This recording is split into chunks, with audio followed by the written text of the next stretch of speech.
Arduino video சீரிஸ்ல இன்னொரு புதிய வீடியோல உங்களை சந்திக்கிறதுல மிக்க மகிழ்ச்சி. நாங்க இன்னைக்கு இந்த வீடியோல என்ன பார்க்க போறோம்னு சொன்னா, உங்களுக்கு தெரியும் கிட்டத்தட்ட தீபாவளி வர வருது.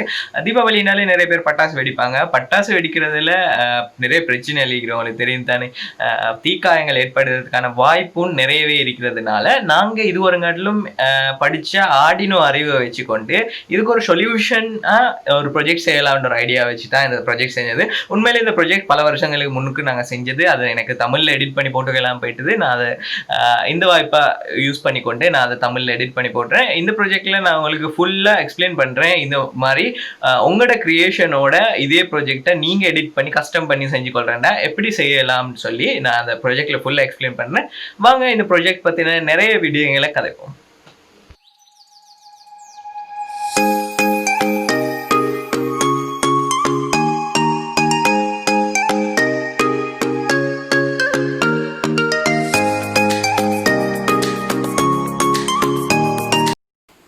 நீங்கள் சில ஃபங்க்ஷன்ஸில் பார்த்துருப்பீங்க, ரிமோட் கண்ட்ரோலர் மூலமாக இந்த மாதிரி பட்டாசுகளை வெடிக்கிறது. அதுவும் பெரிய ஃபங்க்ஷன்ஸில் நிறைய பட்டாசு வெடிக்கிறதுனால அதை ரிமோட் கண்ட்ரோல் மூலமாக அவங்க சிம்பிளாக செய்வாங்க. அதே மாதிரி ஒரு விஷயம் தான் நாங்கள் இங்கே செய்ய போகிறோம். இதில் மிகப்பெரிய டாஸ்க் என்னன்னு சொன்னால், ஒரு ஸ்பார்க் கொண்ட உருவாக்கி கொள்வது, ஒரு சின்ன தீப்பொறியை கொண்டு உருவாக்கி கொள்வது எங்கள்கிட்ட ரிமோட் கிளிக் ஆகும்போது. இதை நாங்கள் எப்படி செய்யலைன்னா, பேசிக்கான ஒரு விஷயம் தான். என்னென்னா, ஆம்பியர் கூடுதலான ஒரு ஆம்பியர் இருக்கிற பேட்டரி ஒன்று மூலமா ஒரு மெல்லிய கம்பியினூடாக அந்த ஆம்பியரை பாய செய்யும் போது என்ன செய்யும்னா, அந்த கம்பி சூடாகும். சூடாகிறதுனால, வெப்பமடைகிறதுனால கொஞ்சம் ஒரு சின்ன ஸ்பார்க் கொண்டு வரும். இந்த ஸ்பார்க்கை தான் நாங்கள் யூஸ் பண்ண போகிறோம் தீப்பொறி ஒன்று உருவாக்கி கொள்றதுக்காக வேண்டி. அதை ஃபயர் ஒர்க், அதை பட்டாசை கொளுத்துறதுக்காக வேண்டி இந்த தான் நாங்கள் யூஸ் பண்ண போகிறோம். இது நான் உங்களுக்கு ஒரு சின்ன ப்ராக்டிக்கலில் காட்டுறேன். அதோட 2 டெஸ்டிங் முடிச்சு கொண்டு இந்த ப்ராஜெக்டை செய்ய ஸ்டார்ட் பண்ணுங்க. அப்போ அது அப்படி செய்யும்போது உங்களுக்கு நிறைய ஐடியாஸ் கிடைக்கும், இதை எப்படியெல்லாம் செய்யணும்னு சொல்லி. இந்த வீடியோக்கு கீழே உள்ள ஃபைலில் உங்களுக்கு இதுக்கு தேவையான documents and circuit diagrams, codings எல்லாம் இருக்குது. அதையும் யூஸ் பண்ணிக்கோங்க. சரி, இந்த கரண்ட் ஒரு வயரினூடாக போகக்குள்ள நாங்கள் முக்கியமாக பயன்படுத்துகிற அந்த வயரை தடிப்பம் அதிகமாக இருந்துச்சுன்னா தான் அதிகளவான எம்பியர் ஒன்றையும் அந்த வயரினால் கொண்டு போயிலும் இருக்கும். நாங்கள் இந்த ஸ்பார்க் எடுக்க போகிறோம் எப்படின்னு சொன்னால், ஒரு அதிகளவினால ஒரு எம்பியரை ஒரு மெல்லிய கம்பியினூடாக செலுத்துறது மூலமாக தான் இன்றைக்கி எங்களுக்கு தேவையான ஸ்பார்க் எடுக்க போகிறோம். அதுக்காக வேண்டி நீங்கள் இந்த மாதிரி ஒரு பேட்டரி ஒன்று எடுத்துக்கொண்டு உங்களுக்கு ஸ்பார்க் வர வேண்டிய இடத்துல ஒரு மெல்லிய கம்பி ஒன்றால் தொடுத்து ஒரு சுவிட்ச் ஒன்றை வச்சுக்கொண்டு கிளிக் பண்ணி பாருங்கள். அந்த வயர் ஹீட் ஆகி டேமேஜ் ஆகிற சின்ன ஸ்பார்க் கொண்டு வருதான்னு சொல்லி. அப்படி வந்தால் அடுத்த ப்ராக்டிக்கலை செஞ்சு பாருங்கள். இப்போ நாங்கள் செஞ்சதில் உங்களுக்கு விளங்கும். இந்த ப்ராக்டிக்கலில் கம்பி ஒரு தடவையிலேயே ஸ்பார்க் ஆகி 2ஆக பிரிஞ்சிடுது. அப்படி பிரிகிறது மூலமாக எங்களுக்கு இந்த கம்பியை பயன்படுத்த இயலாது. என்னன்னு பார்த்தீங்கன்னு சொன்னால், ஒவ்வொரு தடவையும் எங்களுக்கு ஸ்பார்க் கொண்டு எடுத்துக்கொள்ளும் போது இந்த கம்பியை சேஞ்ச் பண்ணி கொண்டிருக்கணும். அது ஒரு உண்மையிலே பிரச்சனையான ஒரு விடயமாக இருக்கிறதுனால எங்களுக்கு இதை பயன்படுத்த இயலாது. இதுக்கு பதிலாக நாங்கள் வேறொரு சொல்யூஷனை தேடி போக வேண்டியதாக இருக்குது. அதனால் நாங்கள் 2வது ப்ராக்டிக்கலில் உங்களுக்கு அது என்ன சொல்யூஷன் சொல்கிறேன். நான் இப்போ 2வது டெஸ்டிங்காக வேண்டி என்ன செஞ்சுருக்கிறேன்னு சொன்னால், 2 சர்க்கிட் உருவாக்கியிருக்கிறேன். அந்த 2 சர்க்கிட்டையும் ஒரு ரிலே மூலமாக தான் தொடுத்திருக்கிறேன். 2ஐயும் கனெக்ட் பண்ணிக்கிறேன். உங்களுக்கு பார்த்தாலே விளங்கும். இதில் பாருங்கள், வளமையாக நாங்கள் யூஸ் பண்ணுற மாதிரி ஒரு ஆர்டினோ யூனோ போர்டு உண்டு. அது தவிர இன்னொரு சர்க்கிட்டில் பிரெட் போர்டில் நான் ஒரு புஷ் பட்டன் வச்சிருக்கிறேன். இந்த புஷ் பட்டனை கிளிக் பண்ணும்போது ஒரு சின்ன கரண்ட் வந்து போயிட்டு அந்த ரிலே ஆன் பண்ணும். அந்த ரிலே மூலமாக அந்த பேட்டரியில் உள்ள வோல்டேஜ் ஒரு சின்ன கம்பி ஒன்று மூலமாக போகிறதுனால ஒரு ஸ்பார்க் வரும். இது தான் எங்களோட கான்செப்ட். நான் உங்களுக்கு இதை ஏற்கனவே சொல்லிட்டேன். இப்போ பார்த்தீங்கன்னு சொன்னால், நாங்கள் இதுக்கு முன்னுக்கு செஞ்ச ப்ராக்டிக்கலில் ஒரு சின்ன கம்பி ஒன்று யூஸ் பண்ணுறதுனால எங்களுக்கு ஒரு தடவைக்கு மேலே அதில் ஸ்பார்க் எடுத்துக்கொள்ளலாமா இருக்கும். அதனால் நான் இப்போ இந்த சர்க்கிட்டில் கம்பிக்கு, அந்த சின்ன கம்பிக்கு பதிலாக எல்இடியோட கூறு, எல்இடியில் வர பின்னை கட் பண்ணி இதில் இணைச்சிருக்கிறேன். இது மூலமாக எங்களுக்கு நிறைய தடவை ஸ்பார்க் எடுத்துக்கொள்ளலாமா இருக்கும். நீங்களும் வேறு வேறு மெல்லிய கம்பிகளையும் உங்களுக்கு கிடைக்கிற ஒரு சின்ன சின்ன கம்பிகளை யூஸ் பண்ணி பாருங்க. எது உங்களுக்கு ஓகேன்னு படுதோ அதை நீங்கள் யூஸ் பண்ணிக்கோங்க. நான் இந்த ப்ரொஜெக்ட் செய்கிறதுக்காக வேண்டி அந்த ஸ்பார்க் எடுத்துகிற இடத்துக்காக வேண்டி ஒரு எல்இடியில் யூஸ் பண்ணுற ஒரு சின்ன கம்பியை யூஸ் பண்ணுறேன். அடுத்தது எங்களை ஸ்பார்க் கிடைக்க வேண்டிய பக்கத்துக்கான ஒரு பவரை வழங்குறதுக்காக வேண்டி லிப்போ பேட்டரி ஒன்று யூஸ் பண்ணுறேன். இந்த லிப்போ பேட்டரியில மூலமாக வர கரண்ட்டை யூஸ் பண்ணி தான் நாங்கள் ஒரு ஸ்பார்க் எடுக்க போகிறோம். அதனால் நான் அப்படி யூஸ் பண்ணுறேன். சரி, இப்போ நாங்கள் பார்ப்போம் புஷ் பட்டனை ப்ரெஸ் பண்ணும்போது எப்படி எங்களுக்கு ஸ்பார்க் கிடைக்குதுன்னு சொல்லி. இதே முறையை உங்களுக்கு மீள பயன்படுத்தி உங்களுக்கு நிறைய தடவை அந்த ஒரே கம்பியின் மூலமாக ஸ்பார்க் எடுத்துக்கொள்ளலாம். இது உங்களுக்கு ஒரு பெரிய அட்வான்டேஜாக இருக்கும்.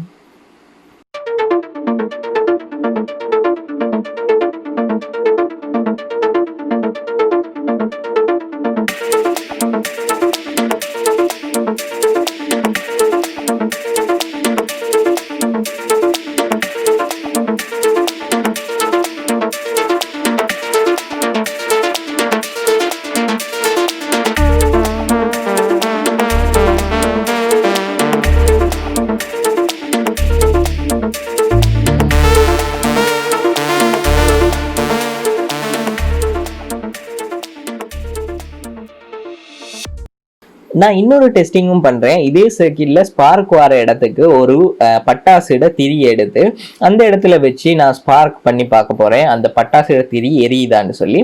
சரி, நாங்கள் இப்போ அதை பார்ப்போம்.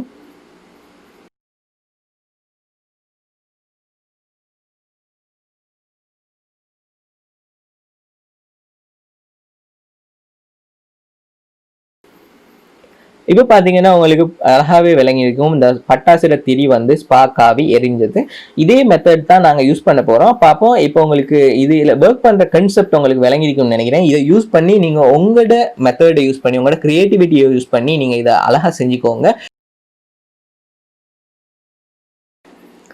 நான் என்னுடைய சர்க்கியூட்டை உருவாக்கிறதுக்காக வேண்டி ஒரு மைக்ரோ கண்ட்ரோலர் உண்டு. மைக்ரோ கண்ட்ரோலர்னா ஆர்டினோ ப்ரோ மினி அண்ட் ஒரு ப்ளூடூத் மொடியூல் உண்டு. அது தவிர இன்னும் சில திங்ஸ் யூஸ் பண்ணிக்கிறேன். அதெல்லாம் வந்து கீழே டிஸ்கிரிப்ஷனில் நான் கொடுத்துக்கிறேன். உங்களுக்கு நான் கிரியேட் பண்ணிக்கிற மாதிரியும் கிரியேட் பண்ணலாம். அப்படி இல்லைன்னு சொன்னால் நான் இதுக்கு பதிலாக இன்னொரு சொல்யூஷனை தந்திருக்கிறேன். ஏண்டா இந்த சர்க்கியூட் கொஞ்சம் செய்கிறது சிக்கலானது. அதை பிகினர்ஸ்க்கு இந்த சர்க்கியூட் கொஞ்சம் கஷ்டமாக இருக்குன்றதுனால நான் ரிலே மொடியூல்ஸை யூஸ் பண்ணி இதே வேலையை எப்படி செஞ்சு கொள்றேன்னு சொல்லி இன்னொரு சர்க்கியூட் டயக்ராமும் போட்டிக்கிறேன். அதை நீங்க யூஸ் பண்ணி செஞ்சு பார்க்கலாம். நான் இதை கம்ப்ளீட் பண்றதை காட்டிட்டு நான் உங்களுக்கு கோடிங் எக்ஸ்பிளைன் பண்றேன். அதோட நான் உங்களுக்கு சிம்பிளா செய்யக்கூடிய ஒரு சர்க்கியூட் டயக்ராமும் கீழே ஃபைலில் அட்டாச் பண்ணிக்கிறேன். நீங்க ஃபைலை டவுன்லோட் பண்ணி அந்த சர்க்கியூட் டயக்ராமை யூஸ் பண்ணலாம்.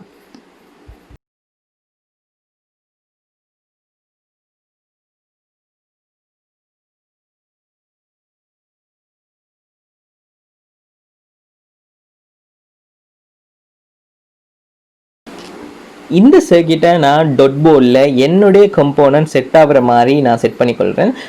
அதில் நான் எங்களோட ப்ரைமரி சர்க்கியூட்டுக்கு பவர் கொடுக்கறதுக்கு, அதாவது கண்ட்ரோலிங் சைடுக்குரிய ஆர்டினோ போர்டுக்கு அந்த ரிலேஸ் ஒர்க் பண்ணுறதுக்கு பவர் கொடுக்கறதுக்கு ஒரு லித்தியம் அயன் பேட்டரி ஒன்றையும், எங்களோட ஸ்பார்க் எடுக்க வேண்டிய பகுதிக்கு பவர் கொடுக்கறதுக்காக வேண்டிய ஒரு லிப்போ பேட்டரி ஒன்றையும் நான் யூஸ் பண்ணிக்கொள்கிறேன். இதை நான் என்னுடைய வசதிக்கேற்ப மாதிரிக்கு செட் பண்ணிக்கொள்ள போகிறேன் பிரெட் போர்டில். நீங்கள் இதே மாதிரி செய்யணுன்ற அவசியம் இல்லை. உங்களோட க்ரியேட்டிவிட்டியை யூஸ் பண்ணி இந்த கன்செப்டை யூஸ் பண்ணி நீங்கள் உங்களுக்கு எப்படி வேணும்னாலும் செய்யலாம். நீங்கள் அப்படி செய்யும்போது கட்டாயம் எங்களுக்கு வாட்ஸ்அப்பில் அப்படி இல்லாட்டி எங்களோட ஃபேஸ்புக் குரூப்பில் ஷேர் பண்ணுறதுக்கு மறந்துடாதீங்க. அதோட இந்த சர்க்கியூட் உங்களுக்கு கஷ்டமாக இருக்குமாக இருந்தால் நீங்கள் கண்டிப்பாக எங்களோட கீழே உள்ள அடுத்த சர்க்கியூட்டை யூஸ் பண்ணுங்கள். அது ரிலே மொடியூல்ஸை யூஸ் பண்ணி செய்யலாம். உங்களோட வசதிக்கேற்ப அதை அட்ஜஸ்ட் பண்ணி நீங்கள் செஞ்சு கொள்ளலாம்.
இப்போ பார்த்தீங்கன்னா உங்களுக்கு இந்த சர்க்கிட்டுக்கான கோடிங் ரொம்ப சிம்பிளாக எழுதியிருக்கிறேன். நீங்கள் எத்தனை ஸ்பார்க் யூஸ் பண்ணாலும் உங்களுக்கு இதை ரிப்பீட் பண்ணி யூஸ் பண்ணலாம்ன்ற மாதிரி தான் இந்த கோட் எழுதியிருக்கிறேன். அதனால் உங்களுக்கு எந்த பிரச்சனையுமே இல்லாமல் இந்த கோடே நீங்கள் எந்த சர்க்கிட் யூஸ் பண்ணாலும் பயன்படுத்தலாம்.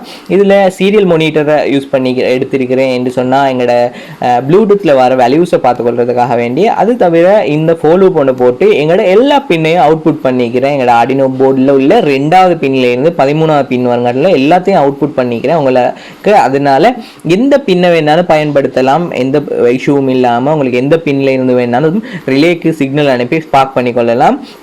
இப்போ ப்ளூடூத் மொடியூல்லேருந்து சீரியல் அவைலபிள் பண்ணி அந்த இடத்துல ஏதாவது இப்போ எங்களோட ப்ளூடூத்ல இருந்து ஏதாவது சிக்னல் எங்களோட ஆர்டினோ போர்டுக்கு வருதா இருந்தால் அந்த சிக்னலை நான் என்னன்னு சைன் பண்ணிக்கொள்கிறேன். அந்த எண்ணோட ஒன்றை கூட்டி தான் நான் எப்போவுமே பெருமானங்கள் எடுப்பேன். ஏன்னு பார்த்தீங்கன்னு சொன்னால் எங்களோட ஆர்டினோ போர்டில் 1வது பின்னை எப்படியுமே இந்த வேலைக்கு யூஸ் பண்ண இயலாது.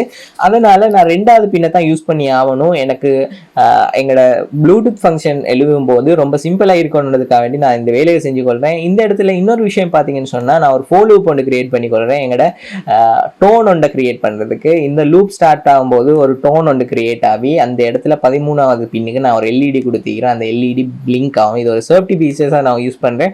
நீங்கள் இதே மாதிரி செஞ்சு கொள்ளணும்னு அவசியம் இல்லை. உங்களுக்கு தேவையான மாதிரி நீங்கள் கோடை கிரியேட் பண்ணிக்கோங்க. நீங்கள் ஒவ்வொரு தடம் ஸ்பார்க் ஆகும் போதும் இந்த டோன் வாரத்துக்கு நான் இந்த டோன்ஸ் போட்டிக்கிறேன். இந்த டோன்ஸை நீங்கள் உங்களுக்கு விருப்பமான மாதிரி மாற்றிக்கோங்க. உங்களுக்கு ப்ளூடூத் மொடியூல்ஸ் எப்படி யூஸ் பண்ணணும்னு தெரிஞ்சுக்கொள்ளணுமா இருந்தால் நீங்கள் அதுக்கு எங்களோட ப்ளூடூத் வீடியோவை போயிட்டு பாருங்கள். பார்த்துட்டு இந்த வீடியோ பாருங்கள். இந்த ஃபங்க்ஷன்ஸ் தான் ரிலே ஒன் பண்ணுறதுக்கான ஃபங்க்ஷன்ஸ். இப்போ நீங்கள் பார்த்தீங்கன்னு சொன்னால் உங்களுக்கு தெரியும், எண்ணுக்கு ஏதாவது ஒரு நம்பர் வந்துச்சுண்டா, அதாவது அந்த ஃபயர் ஒர்க் எதை நீங்கள் எந்த ரொக்கெட்டை நீங்கள் லான்ச் பண்ணணும்னு நினைக்கிறீங்களோ அதுக்குரிய நம்பர் வந்துச்சுன்னு சொன்னால் அந்த நம்பரை தான் இங்கே ஹை பண்ணுறோம். 300 மில்லி செகண்ட்ஸ் அளவுக்கு தான் அதை நாங்கள் ஸ்பார்க் பண்ணி கொண்டிருப்போம். அதுக்கு இடையில் 10 ரூம்னு நினைக்கிறேன். உங்களுக்கு இது டிஃப்ரெண்ட் வேல்யூஸ் வேணுமா இருந்தால் நீங்கள் இந்த இடத்துல சேஞ்ச் பண்ணிக்கொள்ளலாம். அதை லோ பண்ணிடுவோம். ஹை பண்ணி ஒரு 300 மில்லி செகண்ட்ஸ் வச்சுக்கொண்டு திரும்ப லோ பண்ணிவிட்டு திருப்ப நான் சேஃப்டி டிலே ஒன்று கொடுத்திக்கிறேன். ஏன் இந்த சேஃப்டி டிலே கொடுத்திக்கிறேன்னு சொன்னால் ஒரு 1.5 செகண்டுக்கு சேஃப்டி டிலே ஒன்று கொடுத்திக்கிறேன். ஏன்னு சொன்னால் உங்களுக்கு தெரியும், இந்த ஒவ்வொரு ஸ்பார்க்கும் ஒரு சின்ன இடைவெளி இருக்கிறது நல்லா, இல்லாட்டி எங்களோட போர்டு ஹீட் ஆகும், எங்களோட கண்ட்ரோலர்ஸ் டேமேஜ் ஆகிறதுனால தான் இந்த சேஃப்டி டிலே ஒன்று கொடுத்திருக்கிறேன்.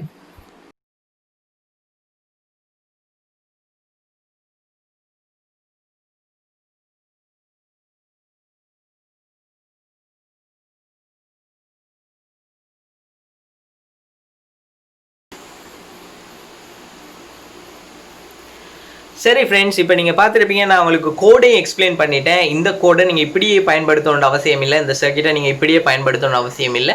உங்களோட க்ரியேட்டிவிட்டி யூஸ் பண்ணி, இந்த கன்செப்டை யூஸ் பண்ணி நீங்கள் உங்களுக்கு விருப்பமான மாதிரி இந்த சர்க்கிட்டை அமைச்சு கொண்டு நீங்கள் உங்களோட வெடி வைக்கிற வேலையை செஞ்சு கொள்ளலாம். அதோட இந்த வீடியோ ரொம்ப குயிக்காக எடுத்த வீடியோ, இதில் நிறைய குறைபாடுகள் இருக்கலாம். Sorry for that. இன்னும் இந்த மாதிரி ஒரு வீடியோவில் நான் உங்களை சந்திக்கிறேன். அதுக்கு முன்னுக்கு நீங்கள் ஏதாவது ஆர்டினோ பற்றின திங்ஸ் ஆர்டர் பண்ணணுன்னு ஆசைப்பட்டீங்க, பை பண்ணிக்கணும்னு ஆசைப்பட்டீங்கன்னு சொன்னால் Arduino.lkல போய்ட்டு உங்களுக்கு ஃப்ரீ ஷிப்பிங்கோட நிறைய திங்ஸ் ஆர்டர் பண்ணி எடுத்துக்கொள்ளலாம். ஸ்ரீலங்காக்குள்ளே மட்டும்தான் இப்போ அவங்களோட சர்வீஸ் இருக்குது. கூடிய சீக்கிரம் வேர்ல்டு வைட் வரலாம். சரி, எங்களோட யூடியூப் சேனலோட சோஷியல் மீடியா பேஜஸ் கீழே டிஸ்கிரிப்ஷனில் இருக்குது. அந்த டிஸ்கிரிப்ஷனில் போயிட்டு நீங்கள் அந்த சோஷியல் மீடியாஸ் மூலமாக எங்களோட டச்சில் இருக்கலாம். இன்னொரு வீடியோவில் இன்னொரு ப்ரொஜெக்டோட நான் உங்களை சந்திக்கிற வரை பை பை.